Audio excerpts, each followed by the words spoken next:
Hey everyone, and welcome to this G News update on Wednesday, the 11th of June. Well, it didn't take long for Atlas Luke at the Post to frame up the reasoning for Adrian Orr's resignation at the Reserve Bank earlier in the year, and to kind of point the finger of blame and run down the Reserve Bank again, as has been the fashion for his newspaper for a couple of years now, in order to prop up Nicola Willis, who was also once a director of the same think tank that Atlas Luke once was a member of. That's the New Zealand Initiative. So working together to attack the Reserve Bank has been a consistent theme now for some time here, and we saw it again this afternoon when Atlas Luke said it was really shoddy work, basically. In other words, that the Reserve Bank had said that Adrian Orr left for personal reasons. And then he laboured the point that whatever reasons might have distressed Adrian Orr concerning a meeting with Nicola Willis when she informed him that she was going to pull the rug and take away all of his money so that he couldn't have the kind of growth that he wanted within the bank. That somehow or another that was nothing to do with Nicola Willis, and that it was all a bad joke really by the Reserve Bank to try and make out that this was up to Adrian Orr to explain, and that it was for his own personal reasons that he left.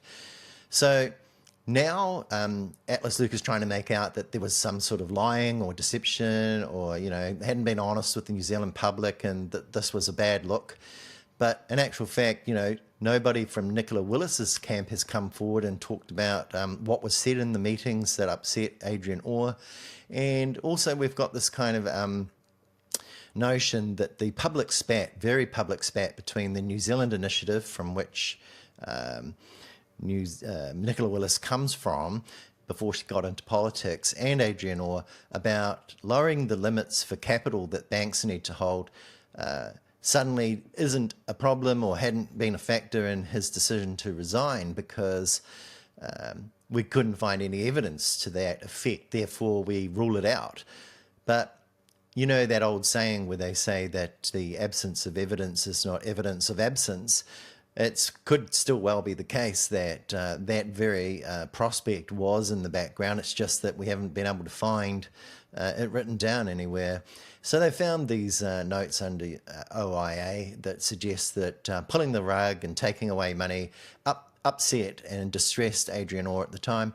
And here we have Atlas Luke leaping in to try and attack the Reserve Bank over the way that it didn't actually spell out all of these things, while at the same time not actually saying a damn thing about Willis and the fact that she had actually been the cause of this upset. And Adrian Orr and Nicola Willis had actually never got on. There was a lot of friction between the two. But again, what we see with a newspaper here like the Post is it skims over this and it tries to paint anybody but Nicola Willis as the villain here, or the problem.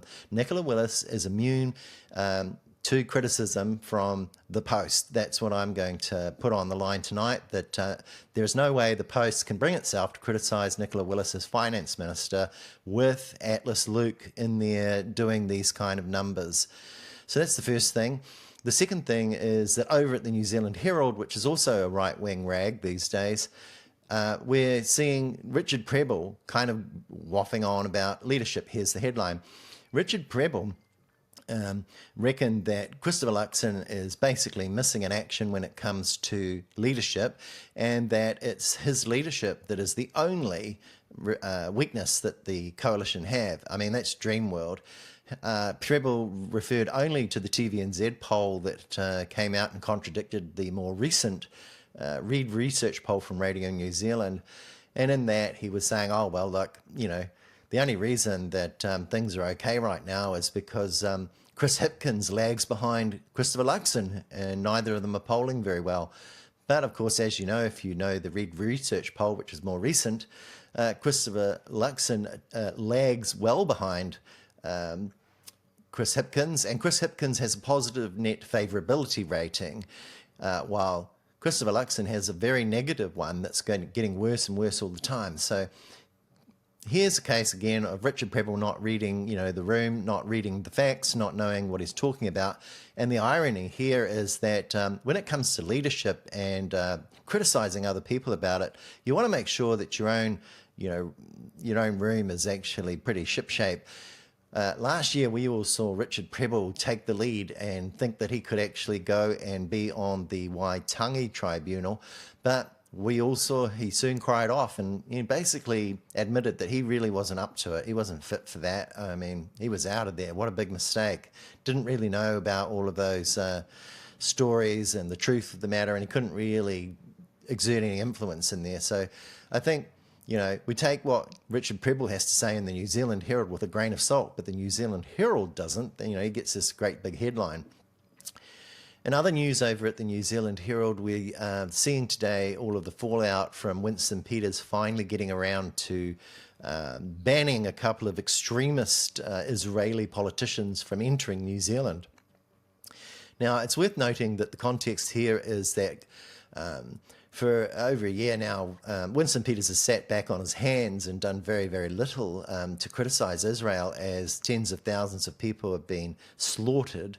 And it's actually taken, all this time for Winston Peters to act. And this is actually only the case really because other nations were also acting. So he was kind of only operating in the safety of numbers because Britain and Australia and Canada and Norway had joined New Zealand in taking this kind of action. And it's only against a couple of very extremist Israeli politicians who have been advocating for all sorts of fairly whackball, evil attacks on the Palestinian people, innocent people.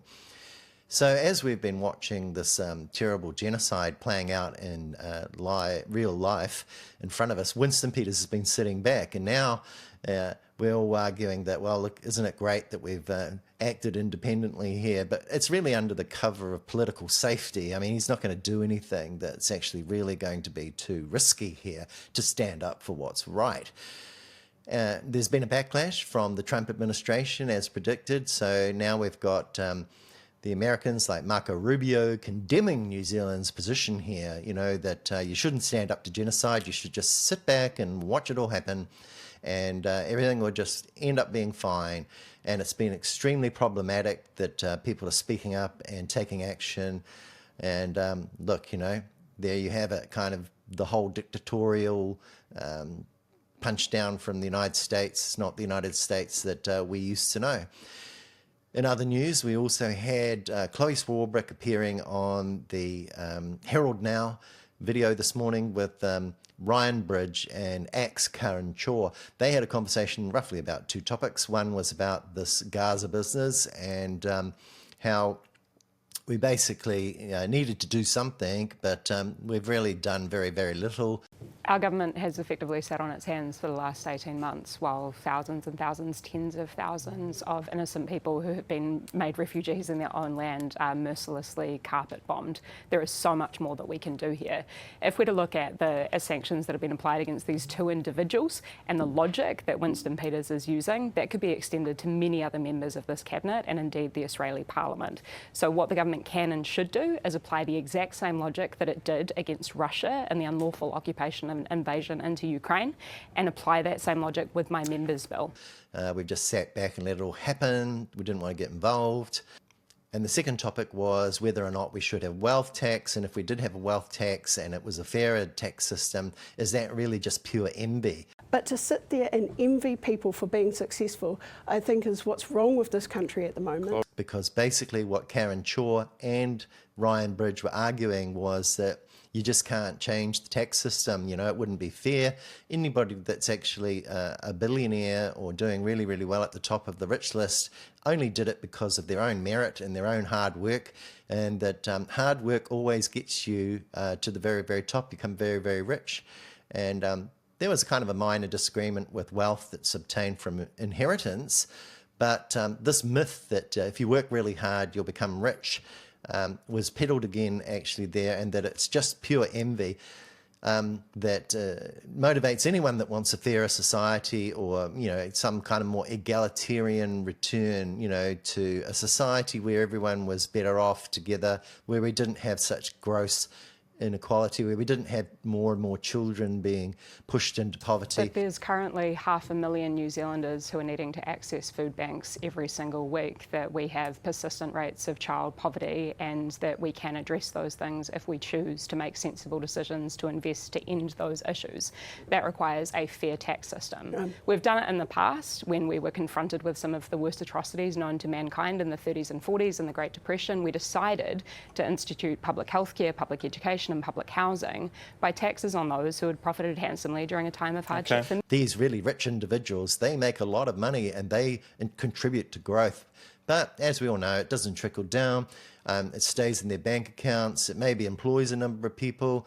But at the end of the day, it's a profit motive for themselves, and they're all kind of hooning in a whole lot of money, pretty tax-free almost on capital. The average is something like about a 9% tax rate for the top 300 most wealthy people in New Zealand, when the average worker out there is paying about double that, something like 22, 23% according to IRD. So, you know, this inequity and this selfishness and this individual greed and individualism that we're seeing promoted by the New Zealand Herald without kind of, you know, a fair argument. It kind of returns all the time to these stupid old arguments about capital flight, you know, where fear and doubt is raised as an argument against proper estimates. Inland Revenue did the estimates, and they showed that about maybe we could expect 2 to 3% of the very wealthy to pack up their bags and leave if they would tax just a little bit more in this country. And we also see them using language like, you know, the radical left, the radical budget of the Greens. It's very radical, but in actual fact, it's only like about 8% different from what the current budget by Nicola Willis is. So radicalism is really more of a term to frighten people that is used by right-wing newspapers in their headlines. And so the nation has kind of been put under this kind of brainwashing, you know, and it's been herded by the likes of Hosking and Heather Duplessis-Allen and Ryan Bridge, and they've got all the money behind them. They're the big media, and you've got the Post with Atlas Luke. And basically what's going on is we're all being mind-washed and conditioned to keep voting for solutions that really just prop up, you know, the property market.